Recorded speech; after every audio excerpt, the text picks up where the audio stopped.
Hey everyone, I have returned from many hurdles to bring you yet another video of me ranking Sonic games.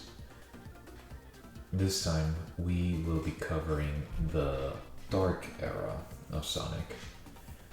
This particular era is considered to be the lowest Sonic as a franchise has ever been in.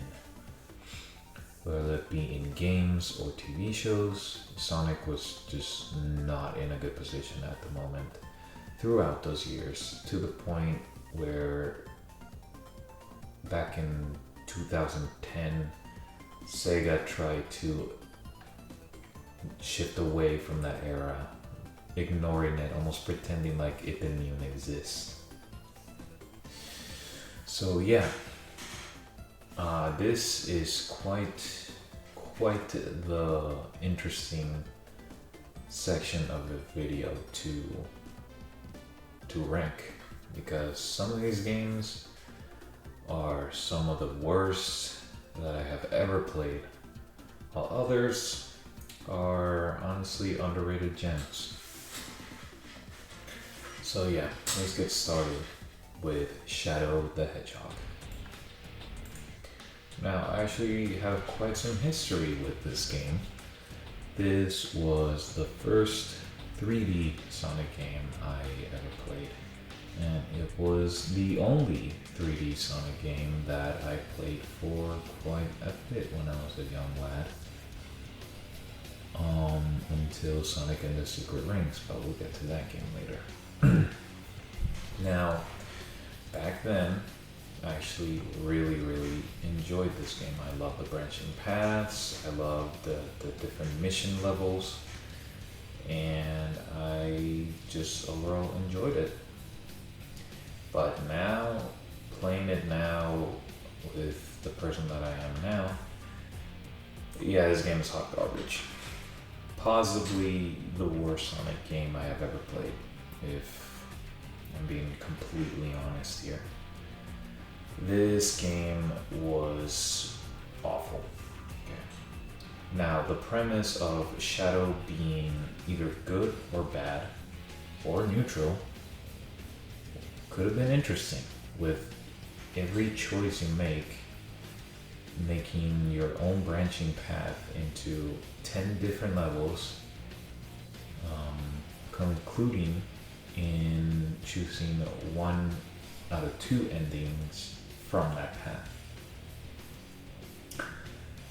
That sounded interesting, and honestly, making Shadow grab weapons and shooting people up is extremely goofy, but the mechanic worked. It was decent enough.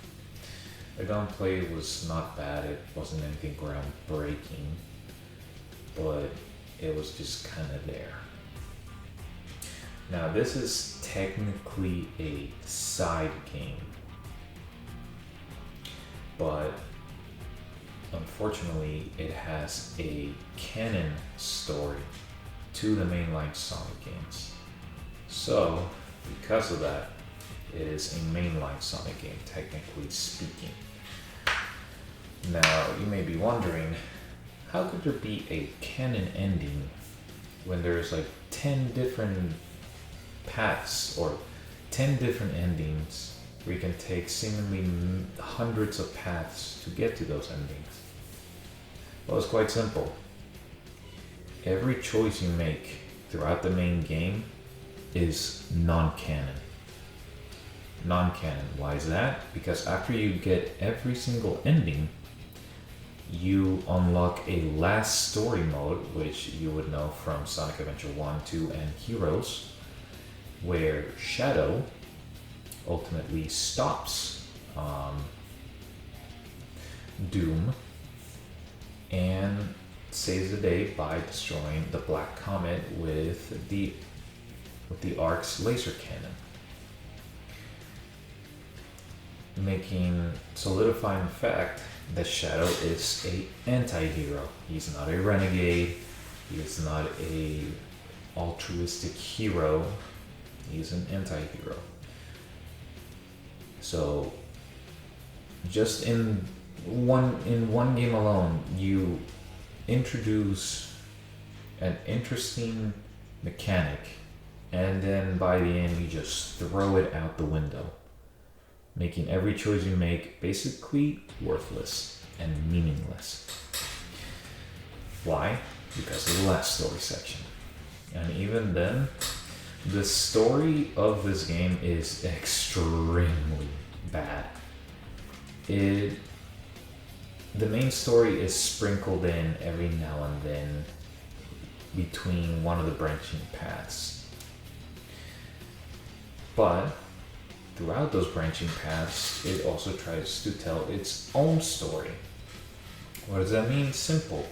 Multiple plot threads are picked up and dropped in essentially one level or two, depending on what branch you take. Cutscenes come out of literal nowhere with no context, and by the end you're feeling even more confused as to what the story was trying to tell you. Was Shadow a android? No. Was Shadow an evil alien that decided to side with its own DNA? No.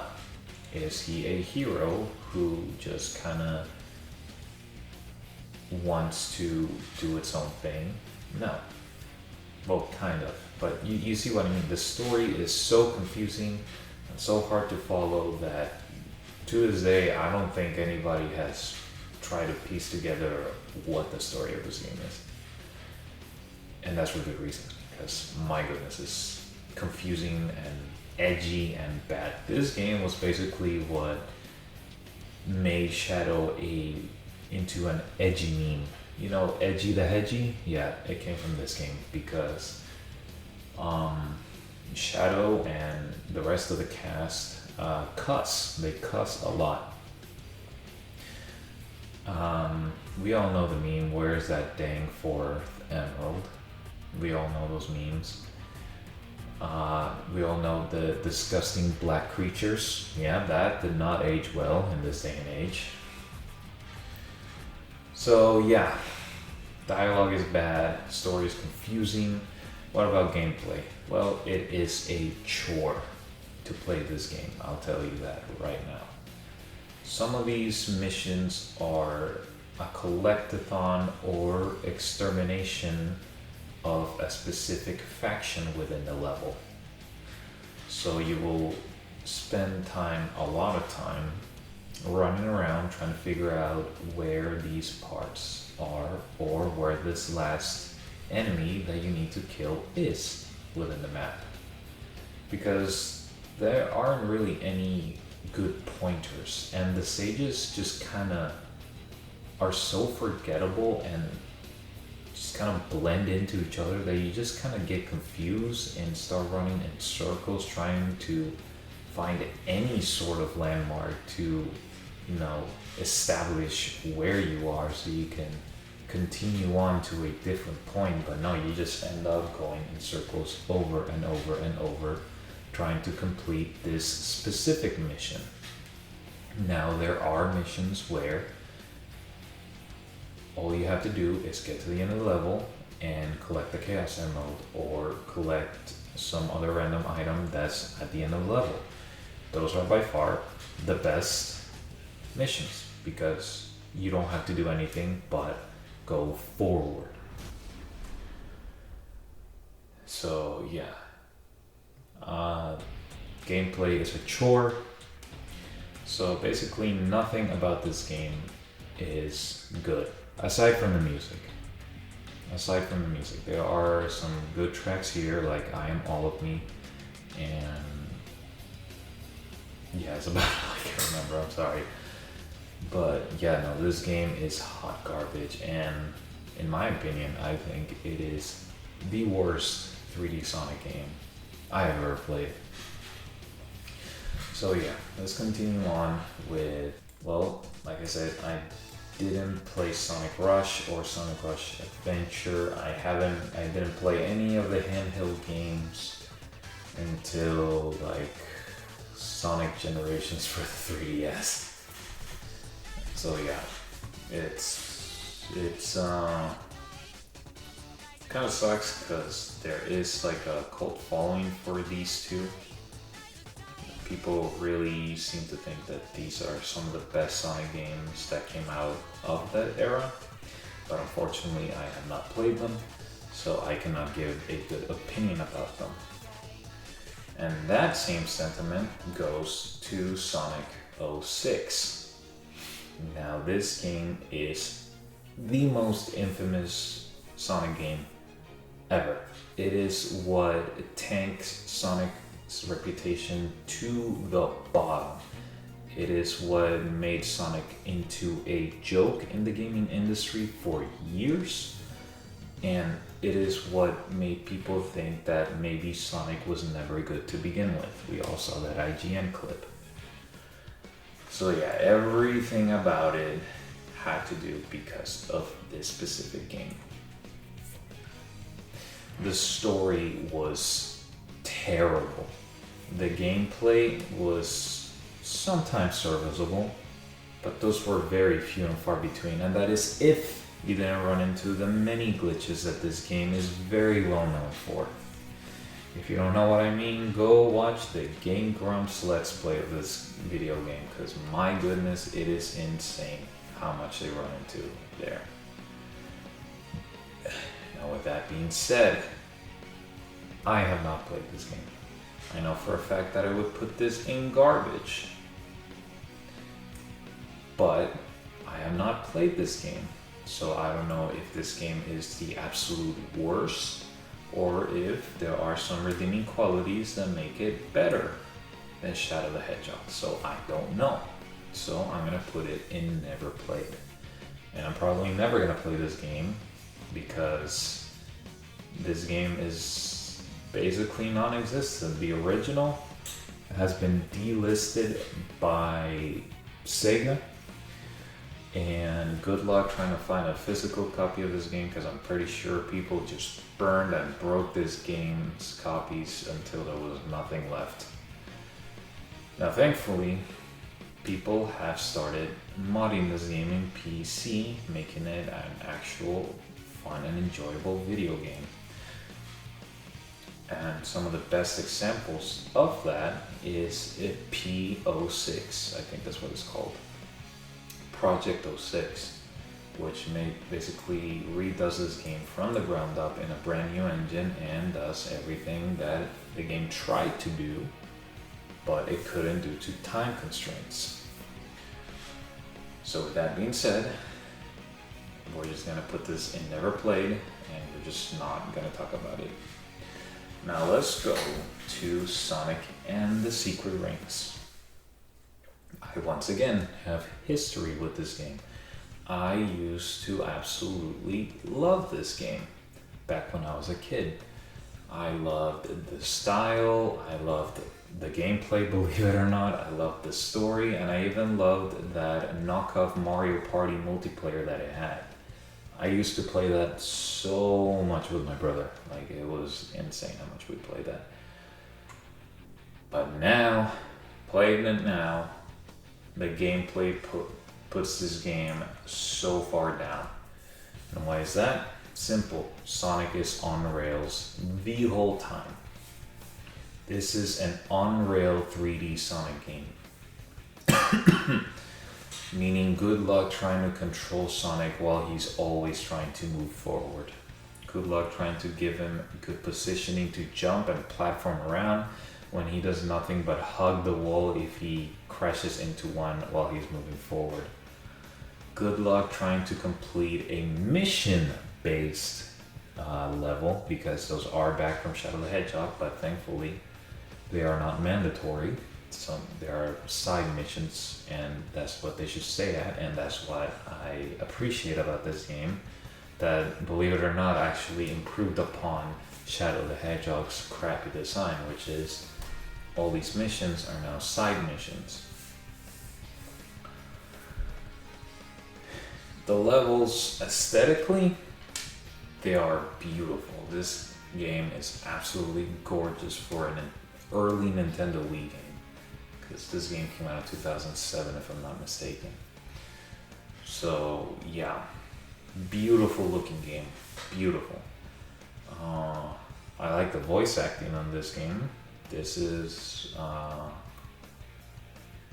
by far my favorite cast of Sonic games, which is the 4Kids cast, which is Jason Griffith as Sonic Shadow and that green bird from Sonic Riders that I can't remember the name of. And all those wonderful people. Now, the story is... It has charm, I will give it that, because when they put Sonic in the Arabian Nights book series into this game, they decided to make all of the well-known characters from those stories into Sonic characters. Like Sinbad is Knuckles, if I'm not mistaken. Eggman is this well-known king or emperor, if I'm not mistaken. And Tails, funny enough, is Alibaba. So yeah, because of that, the story does have charm. Eraser Jin is okay, like he's an okay villain for me. He doesn't really have anything unique going for him, if you know what I'm saying. He just feels like your typical bad guy, your run-of-the-mill weekend bad guy. He doesn't really have anything memorable other than the voice, which the voice acting for Eraser Jin was pretty good. I will give him that. Now, with that being said, gameplay bogs this game down way low. Not as bad as Shadow the Hedgehog, but man, trying to control Sonic, especially when he's rail grinding, oh boy, have fun with that.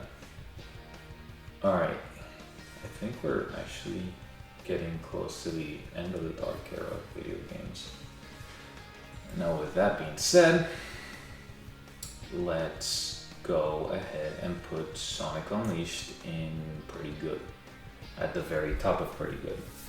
Now let me explain myself. I love Sonic Unleashed. It is a beautiful, beautiful, basically apology letter from Sega and Sonic Team after the blunders that we had in the past during this era. This is also where they decided to get the boost from Sonic Rush into the 3D Sonic games, and this game kick-started the Boost era of Sonic games. Now, believe it or not, Boost is actually a very controversial mechanic for the Sonic community. So why is that? Because people that are against the boost feel like it's an easy to access speed to just blaze through the levels without any sort of challenge in sight. So you're basically just holding down a button until you complete the level.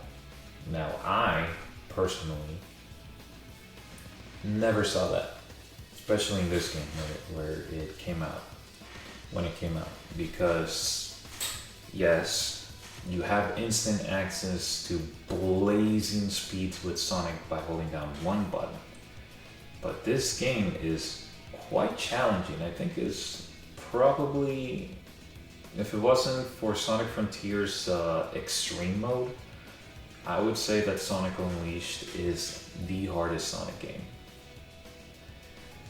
So, yeah, because the amount of obstacles and enemies that are placed and bottomless pits, especially in the later half, in the boost levels, is quite insane. You have to have above average reaction times to not only avoid the obstacles and the dangers of instant death in this game, because there's quite a lot, but you have to basically think 2 steps ahead, especially when you're boosting. Because it is very hard to control Sonic while he's boosting around. He's very, very stiff. So you have to have very quick reflexes to not only avoid the danger, but to keep those blazing speeds going, giving it a sort of skill gap for those that just mindlessly boost around the level to just run into some spikes or into a bottomless pit, and to the others that actually pay attention while they're boosting. They are getting ready and anticipating all the obstacles and enemies that they have to avoid in order to keep going with that blazing speed. It is definitely a departure from the more methodical, start at a low speed and then use physics to gain even more speed from the games that we got up until this point. But I feel that this was a neat change, a good change even. Because now Sonic is reaching even more blazing speeds that he did before. And the difficulty is amping up to that speed. It's trying to balance that speed out with higher challenges. And I think that is pretty good. That was a pretty good idea.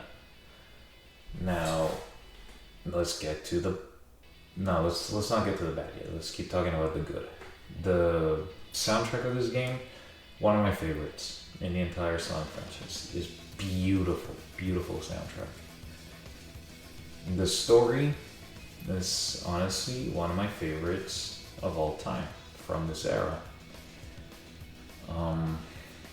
The characterization of Sonic and the others, perfect, beautiful.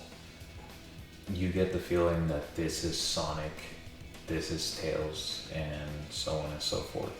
And the new character that they introduced with this game, Chip, he was a welcome addition. He seemed annoying at first, but then as you go along with the game and you start getting to knowing him, especially since he has amnesia, once it's revealed that he is like Gaia and he has this responsibility to fight Dark Gaia and balance out the light and dark of the Earth,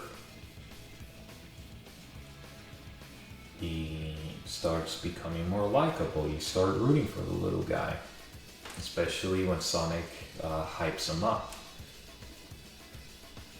The relationship between Chip and Sonic is honestly adorable to see, especially in those video shorts that they put to promote the game. We all know Night of the Living Werehog. We all know about that. So yeah, story is good, dialogue is good, soundtrack is beautiful. Now the gameplay, it's flawed, very, very flawed, because Sonic boosting is not the only gameplay feature of this game. And even with that being said, the boost levels have some problems as well, and we'll get to that. In this game, you have sun and moon medals that you have to collect in order to unlock more levels and unlock boss keys so you can progress along the story. So not only do you have to do blazing speeds, but the game is also trying to force you as Sonic that boosts around, and the levels are catered to boosting around, to stop and slow down to find these medals so you can complete the game. And that is honestly not good. You can't have two different gameplay mechanics and try to make them work like that, especially when they're so contrary to each other. You can't give me constant access to blazing speeds and then in the same light expect me to also slow down and try to find these medals in these very platformy and instant death levels. And now we get to the werehog, which is what many believe is the worst part of this game. Now, I don't mind the werehog. I don't mind the whole beat 'em up style of gameplay.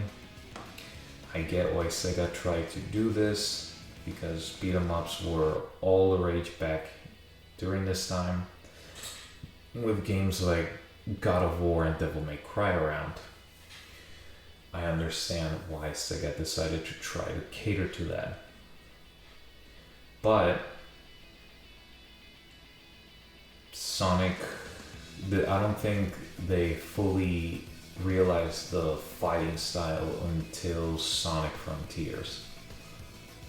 So with that being said, the combat in this game can be very shallow and repetitive, and to drive home the fact that it can get very repetitive, every time you start a fight encounter as the werehog, we all know what song starts playing. That stupid trumpet going crazy as soon as you start fighting, over and over and over. It's the same song. They don't do any variations for any level. It is just the same song every single time you start a fight. And that gets annoying and very repetitive.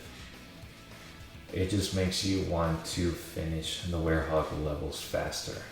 And it doesn't help that these levels can drag out for a really long time. Where in daytime, Sonic, as boosting, can get around a level between 2 to 4 minutes. The werehog can go, if you're fast enough, you can go between 5 to 6 minutes, but if you aren't fast enough, it can go up to like 10 minutes. And don't even get me started on the hellish gauntlet that is Eggman Land. Oh my goodness. They went way too far in difficulty for this final level. You switch between Sonic and the werehog in this one level alone. And if you get a game over in this one, oh boy, have fun. Have fun redoing all of that all over again. Because this level, it is tediously long.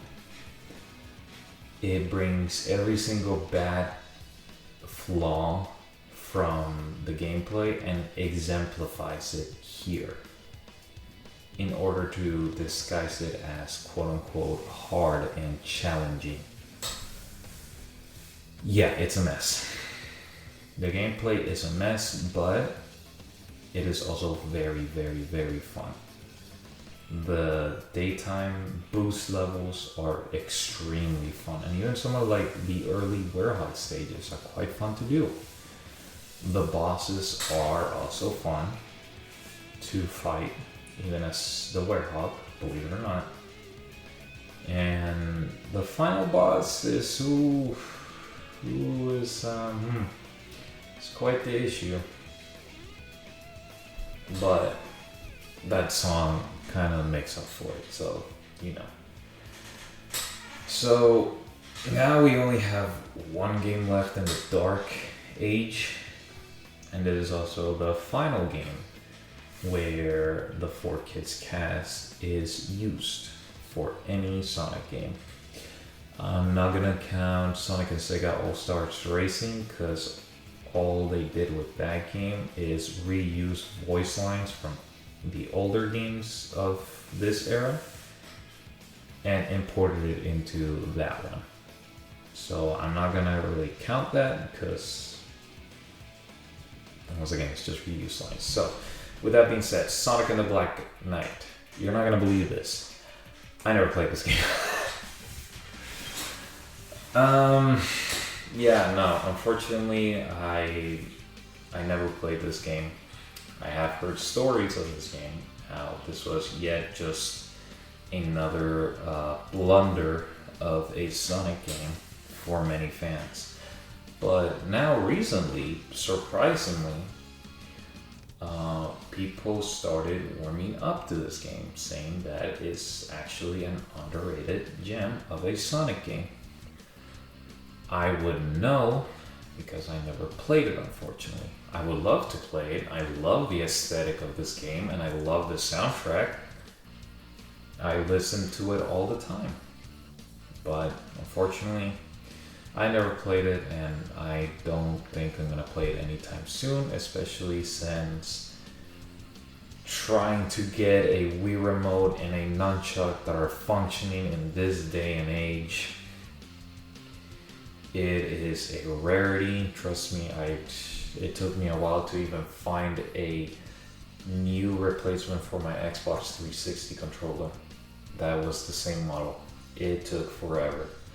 And I don't doubt that it will be the same to find not only a working Wii remote and nunchuck, but a physical copy of this game, because the store, the Wii store for the Wii and the Wii U are now shut down, so you cannot get any digital versions in those consoles.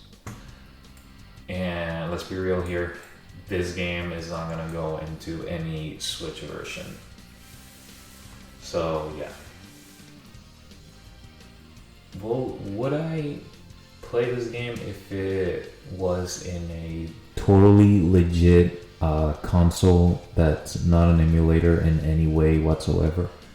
Maybe. But that just seems so far off because I don't, to be honest, this game doesn't really interest me enough to do that, especially at this point in my life where there's a lot going on. So yeah, that is so far my ranking of the Sonic games, mainline. We're gonna end this off with the meta era of video games and the Renaissance era, is that what they call it? I don't know. But we're gonna end it off there. Thank you guys so much for watching. I hope you have a blessed day and or night, and I will see you all later. Goodbye.